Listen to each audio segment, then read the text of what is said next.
Merci, monsieur le maire. La nation garantit à tous, notamment à l'enfant, à la mère et aux vieux travailleurs, la protection de la santé. C'est ce qu'on peut lire en préambule dans notre Constitution, qui fait de la santé un droit fondamental. Pourtant, derrière ces grands principes, il y a une réalité plus sombre, celle de l'inégalité face à l'accès aux soins. 20% des personnes percevant les plus bas revenus déclarent avoir renoncé à consulter un médecin dans l'année écoulée. Le contrat local de santé 2022-2027, aussi appelé CLS, a été le fruit d'un travail partenarial et collectif, avec notamment la présence de l'ARS ou encore de Médecins du Monde. Plus de 2000 personnes ont participé aux réflexions en partageant leur vision de la santé, et je tiens à les remercier sincèrement. Le CLS comporte plusieurs enjeux essentiels. Les individus nécessitent une prise en charge globale, regroupant la santé physique, mentale, l'accès à la santé, à une alimentation de qualité et à l'activité physique. C'est ce que nous développons au travers de notre démarche sportive plus inclusive et démocratique, mais également en proposant à nos enfants une alimentation plus qualitative dans nos cantines scolaires. Ce nouveau CLS prend en compte tout ce qui impacte la santé, qu'il s'agisse de la santé, de la qualité de l'air, des comportements addictifs ou les situations socio-économiques. Il s'agit de voir la santé comme un objet global, résumé sous le terme One Health. Le CLS compte ainsi 43 actions réunies sous 4 axes.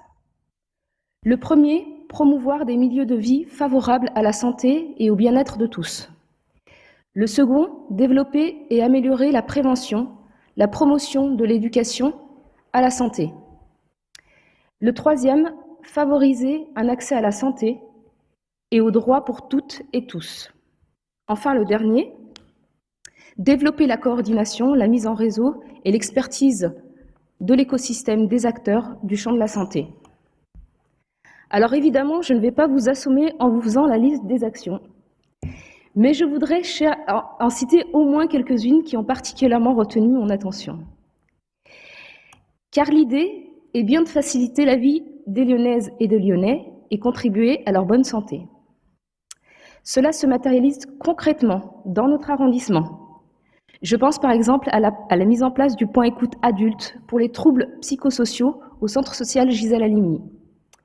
Ou encore, dans une démarche d'aller vers, le stand InfoSanté, santé mentale, sur le marché des États-Unis.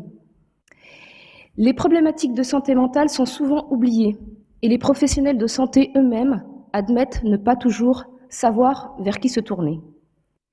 C'est la raison pour laquelle nous avons déjà organisé des temps d'échange ici, à la mairie, entre les médecins généralistes et le pôle centre du Vinatier. L'objectif est d'expliquer l'offre de soins afin de donner aux médecins des clés pour encore mieux accompagner leur patientèle. Je peux également vous parler des actions de prévention, notamment en matière de toxicomanie, particulièrement orientées vers les jeunes de nos quartiers prioritaires. Bien sûr, dans toutes ces actions, on s'intéresse beaucoup aux quartiers prioritaires, car ils sont confrontés à une plus grande précarité. Parler de la santé globale, cela concerne aussi les plus aisés. On sait par exemple que seulement 1/3 des personnes répondent à la campagne pour le dépistage du cancer colorectal, alors que toutes les personnes à risque reçoivent l'autotest par la poste.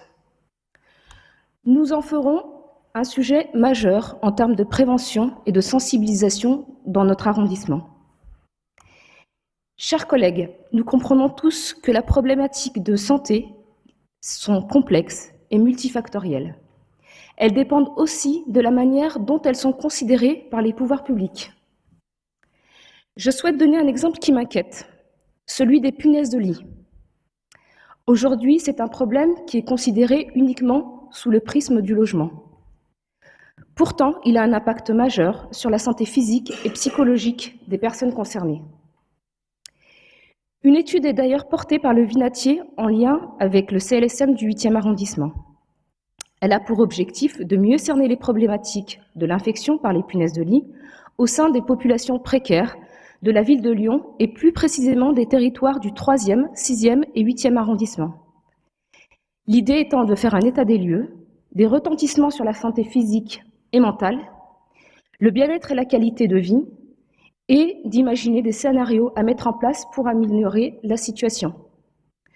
L'objectif est de faire ces remontées de travaux auprès de l'ARS. En attendant, nous nous mobilisons pour ce fléau dans notre arrondissement. Grâce à la création du territoire zéro chômeur longue durée, un groupe de salariés va être formé pour faire de l'aller vert auprès des locataires pour les sensibiliser et les accompagner dans le traitement des punaises de lit. Nous avons conscience qu'il s'agit d'un problème de santé publique. L'intérêt du contrat local de santé est de considérer la santé de manière globale, de la rendre accessible à toutes et à tous. Parce que rien ne remplace notre santé, je vous invite à voter favorablement cette délibération. Je vous remercie.